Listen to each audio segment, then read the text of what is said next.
WGSN-DB, the Going Solo Network presents with Transformational Life Coach.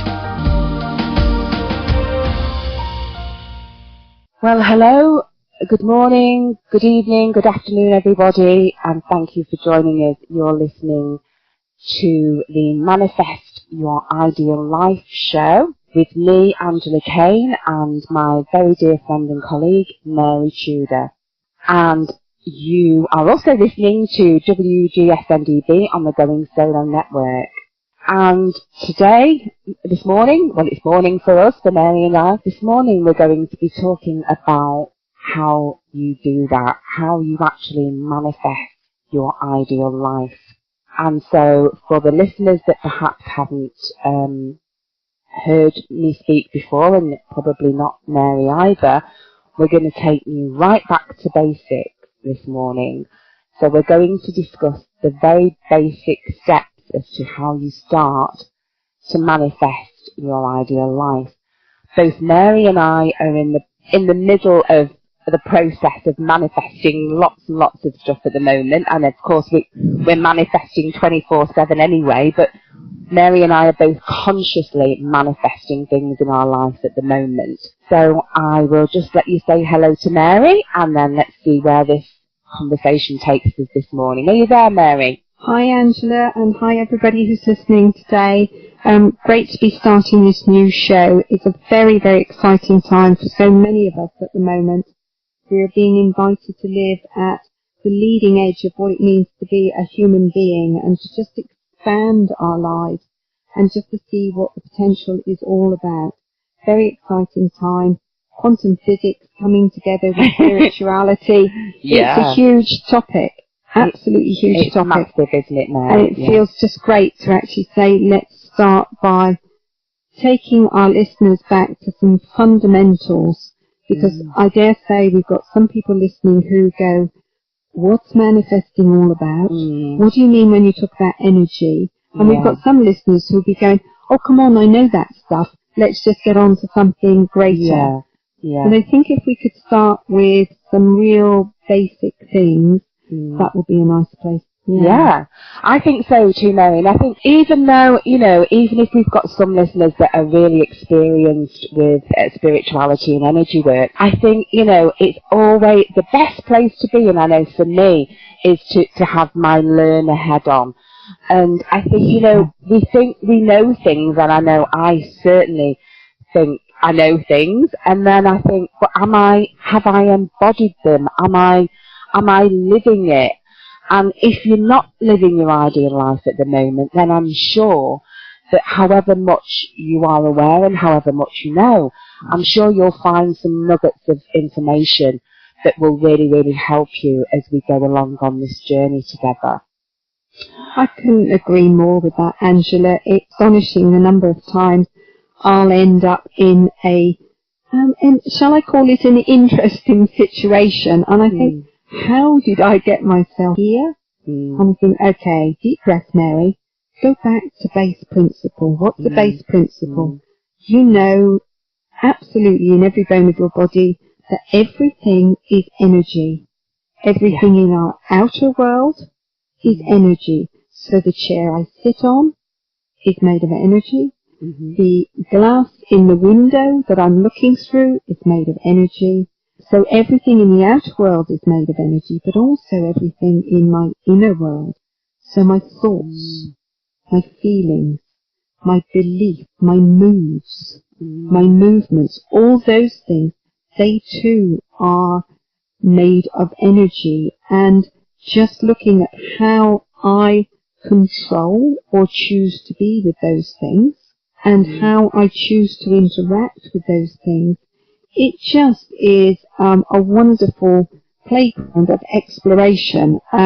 Sure, I've ended up in some sticky times because I thought, I didn't think about that. I wasn't conscious of that. But all of that is part of my learning. And that's the bit where we kind of go, okay, love that. Let's actually go back to basics and come back through and see where we are with it. So I think inviting our listeners to start to learn to play with their understanding of energy. Even just going around your day holding the question, what is the energy that I'm moving in? That's huge. It is. It's a huge thing, yeah. Mm. And I think, Mary, becoming aware, first of all, is the place to start, isn't it? Because, I think so many of us, and I know me included in this, for so many years, went through life just getting by day to day, not really concentrating on the energy I was putting out there, because at that time I didn't have the awareness to know that what I was actually putting out there and attracting back to me was having any effect on my life. I didn't realise it then, and since I've become aware of it and studied, as you have, for so many years, about, energy and quantum physics, metaphysics and spirituality and all of that stuff, awareness is the key, really, to start noticing how you actually feel on a daily basis. When you get up in the morning and you take your shower and you have your first cup of tea or coffee and you think, okay, how am I actually feeling today? How am I resonating? What energy am I emitting out there? And I know for myself, if I get out, as I say, get out of bed on the wrong side, I'll go downstairs and put the kettle on and scold my hand while I'm making tea, and then it kicks off a whole rolling process of things going wrong in the day, doesn't it? It's incredible, and I love the little picture that you've given our listeners there, because it is a great understanding to say, at what point in our day do we choose to become conscious? And because most of us have a set routine first thing in the morning, we can actually be up, dressed. Maybe we've driven as far as our place of work before we decide, we'll wake up, because it's such a deadening routine for us. We're on automatic pilot. I get out of bed the same side every morning. I go to the bathroom in the same way. I do the same things in the bathroom. I make myself the same things to eat and drink. And it's only then that I might go, I'm beginning to wake up. Hello, world. Whereas truly, when we live a conscious life, it's like from the moment we feel our energy beginning to surface in the morning while we are still in bed, it's like, what is our first interaction? Is our first interaction, cheapers, it's the alarm clock, I've got to get out? Just feel the energy of that, the heaviness of it, the resistance of it. And the difference between, it's great. I love this pillow. It's really soft. I love the fact that I'm waking up, because actually it means I've had some good sleep. And that's nice. I'm really grateful for that. And to actually feel the difference between saying those sorts of things first thing in the morning, that's a huge step towards us becoming, as you say, much more aware of what part are we playing when we are dancing with energy. And as human beings, that's all we are ever doing in life, dancing with our energy. We're consciously engaged with it, as you say, we're aware of it, or we're not. Sometimes we can steer a fantastic course in life because we are aware and we are awake. And that's what I'm really excited about helping our listeners do, is to actually bring them to a point where they start to engage with their lives in a much more expanded way, a much more exciting way, to relieve themselves of any kind of humdrumness that's been going on in their life. And say, hang on, I didn't come for humdrum. I came for dance and excitement.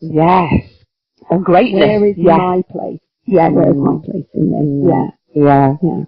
Yeah, absolutely, Mary. I think so many of us, live a habitual life, don't they? I think it's the wonderful Dr. Joe Dispenza says that, by the time you're 35 years old, you're just a set of ingrained beliefs, habits and practices that you've gone through your whole life. And that 95% or more of your life, you live unconsciously from that habitual place. And once you start noticing that, yes, he does. He's absolutely amazing. I've followed him for many, many years. I think he's fantastic. And I think he brings quantum physics into a world where everyone can understand it. And that's what I love about him. Yeah, yeah. Most definitely. But I know for me, Mary, I've been training myself, and even if, the first thing you do when you wake up in the morning is say thank you to your maker, the universe, God, whoever you believe is that higher power. Because, just thank you for waking up, because I'm here for another day. I'm so grateful for the life that I have, and to show that gratitude and to feel that gratitude, because, we're so lucky to be alive, aren't we, at this time? And feeling that gratefulness, I think, is a great way to start the day, and that sets you off on a completely different path than if you think, oh my God, it's Monday morning again, and I'm on that hamster wheel again for the whole week. And just flipping that around to say, well, I've been snuggled in my lovely warm bed overnight. I've got hot running water so I can take a shower and make myself a hot drink. And how grateful am I that we've got running water? So many of the world's population don't. And just to be in that energy of gratitude, I think, is a great way to start the day. And I think it's worth us acknowledging there, Angela, that because we are all human, and I can put up both hands for this, there have been many mornings in my life, and I'm lucky that so far it's been quite a long life. There have been many mornings where I have woken up and I have not been able to find something to feel grateful for. Yeah, and I put up both hands for that and say, yep, I've been a right old grumpy bear waking up in the morning sometimes, and it took me into a journey of exploring the whole understanding of the energy world, so that if now I wake into, not so good, I immediately can flick a switch within myself which says, that's an interesting choice you're making this morning. Why are you doing that, Mary? What is the benefit to you of flicking over here into deep, deep disgruntlement? What is the benefit of actually moving over here to something which is a little lighter? And just softening into myself, not taking a big stick and going, oh, for goodness sake, can you not find something to be grateful for in first thing in the morning, Mary? It's more a case of, that's interesting that this morning I am choosing not to feel gratitude. Why? What's going on in me? Let me be soft with myself. And when I take that approach, then I find I can bring myself gradually to a place of, I do feel grateful about that. Yeah. And by the way, I also feel grateful about that. And in that moment, what I've started to do then is shift my energy. Yeah. And as I shift my energy, I shift my perceptions, I shift what happens in my life. And it, to me, is the importance between an active choice of how I want to move forward into the day. Absolutely, yeah, you shift the energy of the day. So I think we're just about ready to take a quick break here now. So thank you for listening. Don't go anywhere, because we'll be concentrating on this riveting conversation, which I'm thoroughly enjoying, Mary, as soon as we come back. So be right back. You're listening to WGSN-DB, Going Solo Network, Singles Talk Radio Channel, where we take a lighthearted and candid approach to discussions on the journey of relationship loss, divorce, parenting, being single, relationships building, dating, and yes, sex. Join our listeners and begin living your best life. Hello and welcome back to the Manifest Your Ideal Life show with me, Angela Kane, and my friend and colleague Mary Tudor. Both Mary and myself are transformational coaches and have been for many years. And so you're in good hands with the information that we're giving you. We use this information on our clients and have seen amazing results with it. And so you are in the right place if you really want to start living life at a different level and feeling better than you do today. So we'll continue the conversation that we were having before. And I forgot to say we're on WGSN-DB, the Going Solo Network, so apologies for that. But anyway, Mary, what we were talking about before the break was how everything in the universe is energy, and how our feelings and our emotions affect that energy that we're emitting out and what we're bringing back to us. And so I think we decided, didn't we, that we were going to take the listeners back to basics and just talk about that from a very basic level, just so that the listeners can have an awareness of feeling their own energy, and you know where your energy's at by the way you feel. And if you're feeling rubbish, feeling pretty grotty, you know then that there's something going on in your body, in your energy field, that isn't right. And that's where the awareness thing kicks in, because then you can start asking yourself questions like, okay, why am I feeling like this? What is going on here? And what can I do to change it? Incredibly important. And what you're opening us into there, Angela, is the whole understanding of the empowerment of ownership, the empowerment of saying, that is my feeling, that is something that I have the power to shift and the power to change. There is a tendency for many of us at many times in our life, in many situations, to say, oh, she made me feel really angry. Yes. And when we look at she made me feel, where is the truth in our belief system in she made me feel? Is it empowering to me? I don't think so. No. It actually puts the ball completely in the other person's court. Yeah. And it's a very useful thing for us to explore all the time, is where do we empower ourselves by saying, I feel like this, and I am able to shift and change that feeling. Yes. Yeah. That is a real skill and a lifelong practice as far as I'm concerned. It certainly is. Certainly owning up and identifying, well, how do I feel?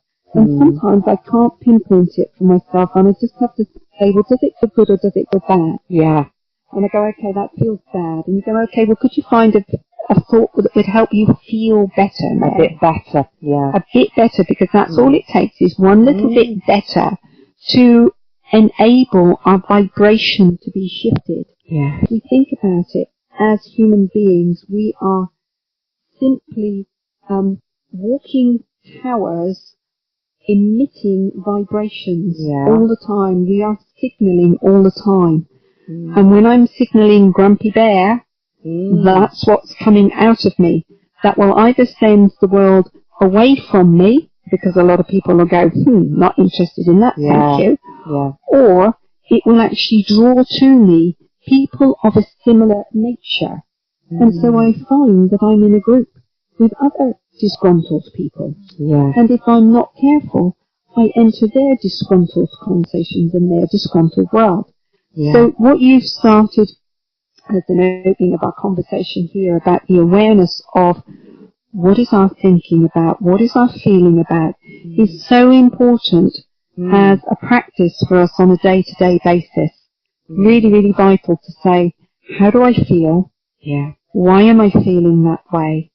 Do I want to continue to feel that way? Or shall I choose to make a shift? And it's not about being happy, clappy, the sun is shining and I'm all Pollyanna all day long. No, not at all. No. There are absolutely justifiable places for deep, strong emotions. Yeah. Anger, resentment, all those emotions need to come out. However, we need to recognize them as waves of energy. Yeah. They will come into a strong wave, they will crest, they will break, and off you go again. But it's whether we choose to make that wave last 5 minutes, 5 months, 5 years, because I think there is always that bit about saying, that particular person, and sometimes it's the proverbial mother-in-law, isn't it? She upset me 20 years ago, and I'm still not going round for a cup of tea with her. And that is a ridiculous scenario that many of us will kind of perpetrate in life, just because we have not stepped into our own power and realised that within ourselves we can make the change. No one can make the change for us. We have to choose to make the change. Absolutely, Mary, yes. And we do have the power to make that change as well. And it's recognising that. And I think that old story, I don't know if you've heard it, Mary, brings to mind where, you know, there's the two monks that are crossing a river. And there's a lady there, and she's crying, and one of them one of the monks puts her on his back and carries her across the river. And the other monk is absolutely fuming because he's touched a woman. And then about 3 miles down the road, when the other monk isn't speaking, the first monk, the monk that carried her across, says to the other monk, "What's the matter with you?" And he said, "Well, you touched that woman." And he said, "Yes, I carried her across the river, but you're still carrying her." Yeah. Amazing. It's a lovely story, isn't it? I carried across the river and I put her down, but you are still carrying her. Yeah. And so many of us are like that second monk who through whatever reason is out carrying that one, still carrying it. Lovely story. Thanks for the reminder of that, Angela, and for sharing. Yeah, the first time I heard it, I thought, wow, that is so true. You know, how we carry this anger and resentment and, you know, even so much as things like, you know, somebody cuts you up on the motorway on your way to work, and you can spend your whole day being furious in that state of anger and, you know, so you've got the cortisol, adrenaline running around your body, it makes you really stressed, you know, and so you've allowed that incident that happened 8 hours before or 12 hours before to stress you out for the whole day. And that's about awareness there, isn't it? It's about thinking, oh yeah, you know, that guy cut me up, okay, so we don't know, he may have been on the way to hospital to visit his sick mother, or nobody knows what's going on in somebody else's life. And none of us are perfect, and we do things, we make mistakes. And so, you know, like you were saying before about the Pollyanna thing, Mary, it's not about pretending that everything's rosy when it's not. It's about being real and saying, okay, yeah, this is difficult at the moment, so how am I going to handle this in the best way possible? But I'm not going to allow it to completely devastate me and take my energy and my vibration down to such a low level that I start attracting all these other problems into my life, because when we're resonating at that very low level, you know, that's the sort of energy we're giving out unconsciously, and that's the sort of stuff that we're going to get back, isn't it? It is. And I think this is such an interesting opening of our radio show of Manifesting Your Ideal Life, Angela, because what we're doing here is helping the listener understand the breadth of the impact and the understanding of the power that they have to make a small change, and that will make a significant shift. And that to me is a very fundamental understanding for then stepping forward in my own power, and that's really important. Come to manifesting my ideal life in my own power. Manifesting is not about praying to a God on high and trusting that because I've been good enough it will arrive. Yes. Manifesting is not for a select group of people who happen to understand scientific things. Manifesting is for all of us, and we manifest 24 hours a day. Everything I do in my life is a manifestation. It is something that I need to be taking responsibility for. Because I always have a choice of how I respond. And I like the way you've been encouraging our listeners to be understanding the importance of awareness. Goodness knows how many times I fall asleep during the day, and then something happens for me and it really wakes me up, and I go, whoa, awareness, Mary. Come on, what role are you playing here in this? Where is your energy? How would you choose to shift it just so you start moving the energy? It's all about momentum in a different way, and therefore to create a different outcome. Really great starting point for us when we're helping people to think about creating their ideal life. Yeah. Well, we had that incident this morning, didn't we, Mary, when you and I were chatting before we got onto the show about something that you know, it's a small incident that I'd been involved in over the weekend, and I realised I was still allowing that energy in, you know, and I hadn't released that energy, and we're going to talk more about that as the weeks go on, about how we do that. And but instantly, within those few seconds when you and I were just quiet and calling back our energy, it completely shifted my vibration. And then the knock-on effect for both of us was absolutely huge, wasn't it? Yeah. And it's not about not telling our story, because it's very important that we are heard.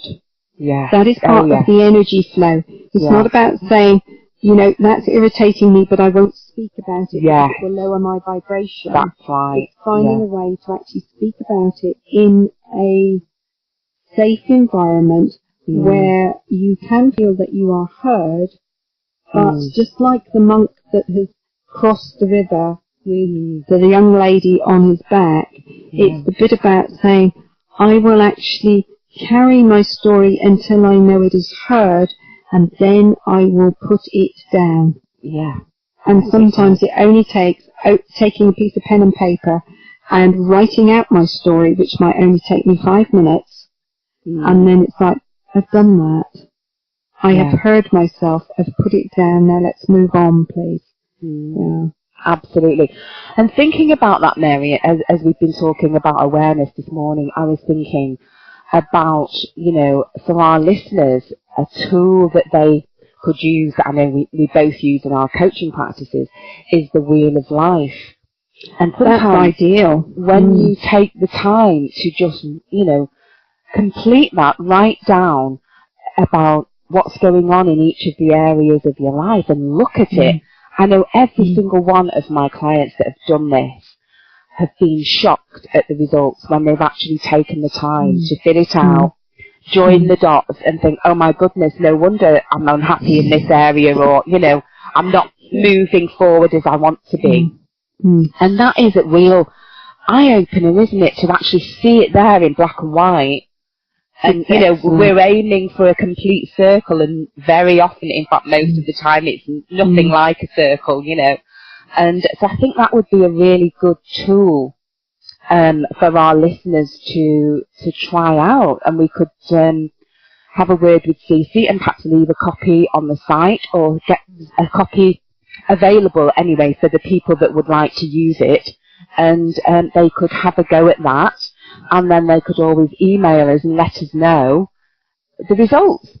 Great idea, Angela, to have it as a resource available for our listeners, and maybe something they can actually print off for themselves, or just even take it off the internet in some other way, and then to actually have a look at it, bring it to our next show, and we can actually walk them through using the Wheel of Life.